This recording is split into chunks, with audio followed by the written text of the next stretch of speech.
요즘 들어 왜 이렇게 마음 한구석이 텅 빈 것처럼 허전하십니까? 가만히 있다가도 불쑥 울컥하는 마음이 올라오진 않으신가요? 남들은 자식 농사 잘 지어서 효도 받으며 사는 것 같은데 왜 내 전화기는 이렇게 조용하기만 한 건지. 혹시 내가 늙어서 이제 아무 쓸모가 없어진 건 아닐까 하는 생각에 밤잠을 설치고 계시진 않습니까? 지금 그 마음 당신이 잘못 살아서 그런 게 아닙니다. 당신이 부족해서 겪는 외로움이 아닙니다. 누구나 나이 들면 찾아오는 가을바람 같은 것입니다. 오늘 이 시간 그 시리고 아픈 마음을 저와 함께 잠시 내려놓으시지요. 이 영상이 끝날 때쯤엔 돌덩이 같던 가슴이 한결 가벼워지실 겁니다. 돌이켜보면 참 치열하게 사셨습니다. 입을 것 못 입고 먹을 것 못 먹어가며 오직 자식 하나 잘 되기만을 바라며 달려오셨지요.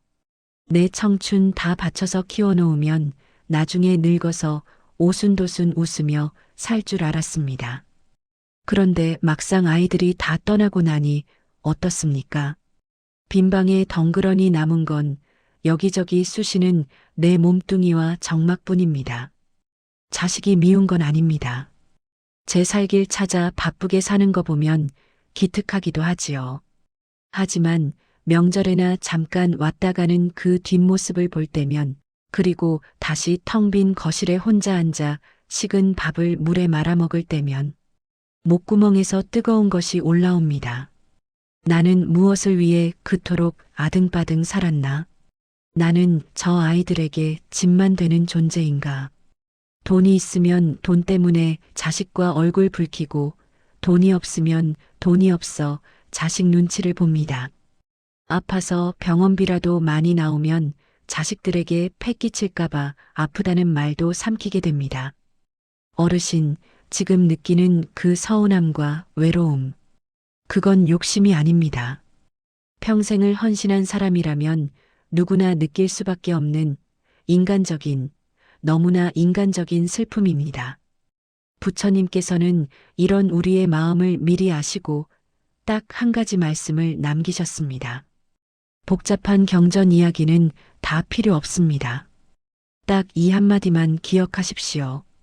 자식은 내 소유물이 아니라 잠시 머물다 가는 귀한 손님이다.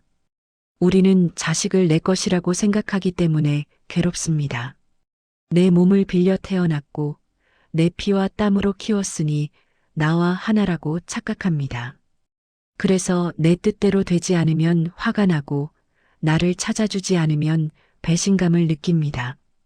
하지만 부처님은 말씀하십니다. 모든 인연은 시절 인연이라 했습니다. 때가 되어 만났고 때가 되어 각자의 길을 가는 것입니다. 마치 여관 주인과 나그네와 같습니다. 당신은 따뜻한 방과 밥을 내어주는 훌륭한 주인이었습니다.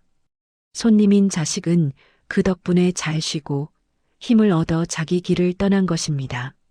손님이 떠난 빈 방을 보고 왜 나를 떠났느냐며 우는 주인은 없습니다. 오히려 잘 쉬다 갔으니 다행이다 하며 훌훌 털고 청소를 하지요. 지금 당신의 괴로움은 떠난 손님을 문 밖까지 쫓아가서 바짓가랑이를 잡고 있는 것과 같습니다. 내가 너를 어떻게 먹였는데, 내가 너를 어떻게 키웠는데 라는 생각. 그 생각이 바로 당신의 가슴을 찌르는 날카로운 가시입니다. 그 가시를 이제는 스스로 뽑으셔야 합니다. 자식은 남이 아닙니다. 그러나 나도 아닙니다. 그저 세상이라는 여행지에서 잠시 깊게 맺어졌던 귀한 손님이었을 뿐입니다. 이 이치를 알면 모든 괴로움의 모양이 달라 보이기 시작합니다. 자식 걱정 때문에 잠 못 드시는 분들 계십니까? 손님이 길을 떠났으면 그 길에 날씨가 굳든 좋든 그건 손님의 몫입니다. 여관 주인이 비 오는 길까지 따라가서 우산을 씌워줄 수는 없습니다. 그저 무사히 잘 가거라 하고 마음으로 빌어주는 것, 그것이 최고의 사랑입니다. 대신 알아줄 수 없는 고통을 붙잡고 있는 것은 자식에게도 당신에게도 업구속이 될 뿐입니다.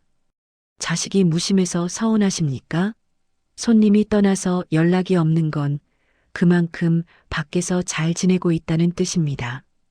소식이 없는 것이 희소식이라 했습니다. 매일 전화해서 힘들다, 죽겠다 하는 것보다 연락 없이 바쁘게 사는 것이 얼마나 큰 복입니까? 무심한 게 아니라 당신이 그만큼 튼튼한 날개를 달아주었기에 잘 날아다니는 것입니다. 당신은 성공한 부모입니다. 손주 봐주는 문제로, 재산 문제로 속 썩고 계십니까? 줄 수 있으면 기쁘게 주고, 줄 수 없으면 당당하게 거절하십시오. 무리해서 희생하는 것은 사랑이 아니라 집착입니다. 내가 행복해야 그 기운이 자식에게도 갑니다. 부모가 뼈가 삭도록 고생해서 만든 돈이나 노동력은 자식에게도 결코 복이 되지 않습니다. 당신이 먼저 편안해지는 것이 자식의 짐을 덜어주는 유일한 길입니다. 그러니 이제 주문처럼 되뇌십시오. 너는 너의 인생을 살아라. 나는 나의 남은 생을 귀하게 살겠다. 너와 나는 각자의 등불을 들고 가는 것이다. 이제 어깨에 짊어진 무거운 짐을 내려놓으십시오. 지금까지 정말 고생 많으셨습니다. 누구도 알아주지 않는 그 긴 세월을 당신은 묵묵히 버텨오셨습니다. 자식 밥 먹이느라 내 입에는 찬밥 넣었고 자식 옷 입히느라 내 옷은 기워 입으셨지요. 그 희생과 사랑을 하늘이 알고 땅이 압니다. 비록 자식이 그 깊은 속을 다 헤아리지 못한다 해도 서러워하지 마십시오. 당신은 이미 할 만큼 하셨습니다. 더 이상 잘하려고 애쓰지 않으셔도 됩니다. 더 이상 미안해하지 않으셔도 됩니다. 이제 남은 시간은 오직 당신만을 위해 쓰십시오. 맛있는 것이 있으면 당신 입에 먼저 넣으십시오. 좋은 옷이 있으면 당신 몸에 먼저 걸치십시오. 이제는 그래도 됩니다. 그럴 자격이 차고 넘칩니다. 지나간 날들은 지나간 대로 두십시오. 못해준 것만 생각하며 가슴 치지 마십시오. 당신의 그 거친 손과 주름진 얼굴은 부끄러운 것이 아니라 치열하게 사랑했다는 가장 아름다운 훈장입니다. 나는 참 잘 살았다. 이만하면 충분하다. 지금 이 순간 스스로에게 따뜻하게 말해주세요. 오늘 밤 창문 틈으로 들어오는 바람이 차갑게 느껴지신다면 이 말을 입을 삼아 덮으시길 바랍니다. 모든 것은 변하고 모든 것은 지나간다. 자식에 대한 서운함도 노년의 외로움도 결국 흘러가는 구름 같은 것입니다. 구름을 잡으려 하지 말고 그저 흐르는 하늘을 바라보십시오. 마음이 텅 빈 것이 아니라 모든 것을 담을 수 있을 만큼 넓어진 것입니다. 오늘 들려드린 이 이야기가 당신의 고단한 마음에 작은 쉼터가 되었기를 바랍니다. 마음이 또다시 소란스러워지면 언제든 이곳에 와서 쉬어가십시오. 저는 늘 이 자리에서 당신의 평안을 위해 등불을 켜두겠습니다.